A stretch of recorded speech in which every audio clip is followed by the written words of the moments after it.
の数字は何を意味していると思いますか？ってそのだるい手法。答えは歯の治療にかかる平均費用です。なんで早いな答えんの。では次にお見せしたこの数字は何を意味していると思いますか？なんやろな。正解はインプラント1本にかかる最低費用でした。一瞬の不注意で口に原付注射することになるんえぐいな。皆さんにも起こり得るこの最悪のシナリオをたった数百円で回避できるならこんなにコスパのいい投資先はないんじゃない？何今日なんかの啓蒙活動動画。というわけで今回私たちの口座残高の致命的な現象を阻止するために用意した一品がこちら。なんも見えんけど大体予想はつく。アリエクで売ってたフェイスマスクです。基本スペックはこんな感じ。スペックもなんもマスクやん。お値段なんと719円。安っ。値段も驚きだけどアリエクで見つけた時に思ったのはタルコフにこんなマスクあったなって。ああなんかあったな。ゲームのは素材が超高分子量ポリエチレン製でピストル弾程度なら防いでくれるけどな。てかこれそもそもサバゲー用なんか？サイトの説明だとオートバイのマスクってなってるんだけどダメやん。その後ろにペイントボール戦術的な保護ヘルメットって記述があるんだよね。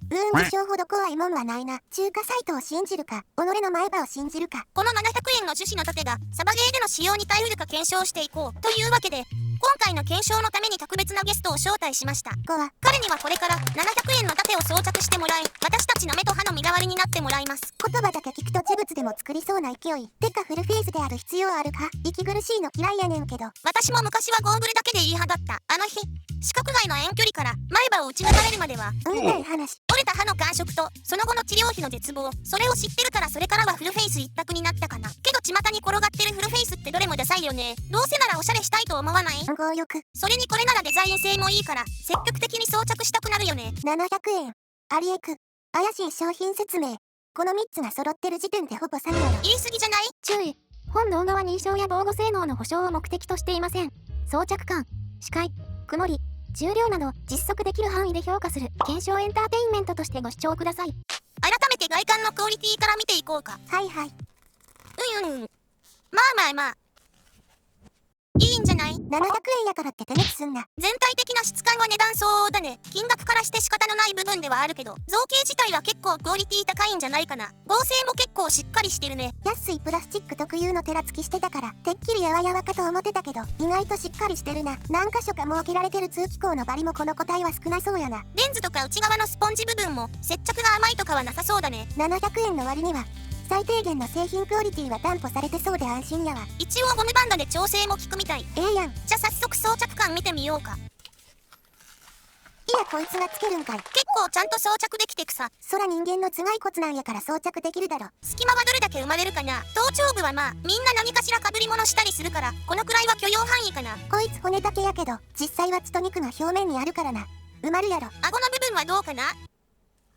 結構隙間できるね。映像やと分かりづらいけど指2本分は隙間があるな。 BB 弾はホップアップして飛んでくるから弾道次第では顎から BB 弾が侵入しそうだね。顔が小さい人は特にバンドで締め付ける分マスクの下が浮くから要注意やな。横は大丈夫そうだね。こいつ骨やからあれやけどゴムバンドの位置が耳に思いっきり干渉してんねんけどここは装着の際に自分で調整するしかないかもね。締め付け具合によっては長時間のマスク装着は拷問に近いかもな。で息苦しさはどうなん？そう思ってこの原稿書いてる間装着してたんだけどキモすぎ。顎の指2本分の隙間のおかげか息苦しさは全く感じないかな。実際に走ったりしてないから運動中の息苦しさはわからないけどこのマスクしてパソコンカタカタしてんの不審者すぎる。とりあえず重量とかも見ておこうか。 117g。 軽る。これだけ軽量なら自重でずれる心配とかもいらないかな。確かにフルフェイスはずれる重いだるいの3拍子揃いがちやからな。軽さは正義や。試合中の安全装具ずれはシンプルに危ないしね。可能ならマスク選びは試着してから購入しよう。このマスク視野角はどんなもんなん？フルフェイスってゴーグルと違って顔全体を覆うからな。歯を守るのも大事やけど守りに入りすぎてゲーム体験損なうのは本末転倒やで。工学的な話、人間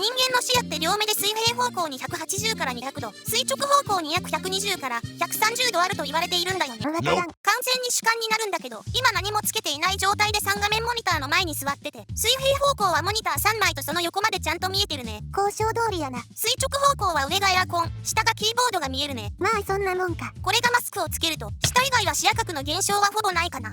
優秀やん。下は鼻から顎にかけてつながったプラスチックパーツがあるからつけてない時に比べてほぼゼロに近いくらい視野なくなるね。まあ口とかを守るためのシールドやから構造上しゃあない。強制ブラインドタッチになるし全国のパソコン教室での導入とかいかが？サバゲーに活かせろ。容姿実力勝負。700円の投資の価値があるかただのゴミか。進化を私に見せてくれ。なんや自分戦術的なマスクがなんたら言うとるらしいやん。ほんまに実用的なんか証明してもらおうけ。やからで草。ということで今回は2種類で検証しよう。エントリーナンバー1番、同化交換の末路。そういう作品みたいな言い方。エントリーナンバー2番、アークタウラス AK12。なるほどな。単発の運だけじゃなく、フルオートの物量にどこまで耐えられるか見るわけやな。さすがにサバゲーで30発も連続で顔面に受けるゾンビ野郎はいないと思うけど、仮にゾンビ野郎でも顔面30発はやめて差し上げろ。平均初速 82.69 メートル毎秒のオーバーキルに耐えきれるなら30万円の歯を守る投資先として合格と言えるんじゃない？あれこれ呪物作ってるわけではないやんな。注意。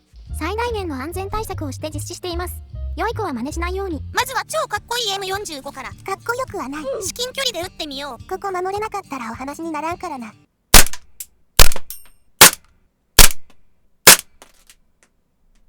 なんか跡がついたけど、ひびは入ってなさそうだね。たまたまなんちゃうんかと言いたいけど、至近距離でこの程度ならレンズは問題なさそうやな。それでは皆さんお待ちかねの口部分。このためにこいつを選んだんやからな。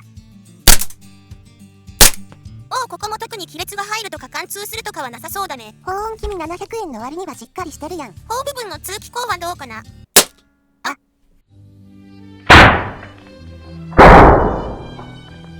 重っくそ貫通してくさ。まあここも樹脂でできてるからね。正直打つ前から絶対貫通すると思ってた。もうちょっと金かかってるなら、ここは本来金属メッシュとかになるんやろな。工作が得意な人はアルミとかの金属製に変更してあげると耐久性上がるかも。もしくはこういうシリコン製のマスクを挟んであげれば安全性の向上を見込めるかもね。二重でマスクせなあかんのは本末転倒では。はい、お次は AK12。あくまでさっきのは余興。これ耐えれたら大したもんやで。本日の条件はこちら。発射。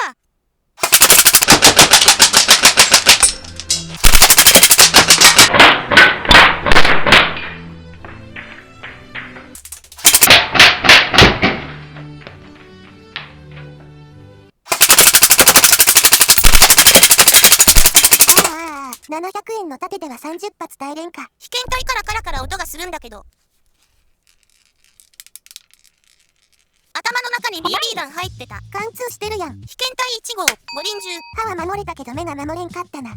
ひどいありさま。掃除する身にもなれ。けどこれレンズ自体に問題がある感じではなさそうだね。ほんまや跡はついてるけど亀裂はないな。マスク側の接着が甘くて衝撃でレンズが外れた感じかな。接着というより溝にはめ込んでるだけっぽいな。おお、マスク復活。この感じやと指で思いっきり押し込んだら外れそうやな。使う前に溝に接着剤流し込んでレンズを固定しよう。そもそも頬部分とか貫通してる時点で使い物にならないのでは。結論、自作とか補強に自信がある人向け。苦手な人は追加でシリコンマスク装着。デザイン性と価格が楽天なだけに惜しい商品ではあったな。アリエクの商品名に書いてある戦術的な保護ヘルメットって部分は一部は嘘じゃないって感じかな。まあ値段を考えたら相応の品質か。今回の検証をもとに作成したチャートはこんな感じ。どっちに転んでもクソな回答になるチャートや。素晴らしいチャートじゃない？なんでアリエクの沼に落ちなあかんねん。気になった人はアリエクで探してみてね。万人には絶対おすすめしない。まあ今回のタルコフマスクも値段の割りはナイスか。被験体五輪銃したんやが。それじゃあまた次回の動画でお会いしましょう。バイバイ。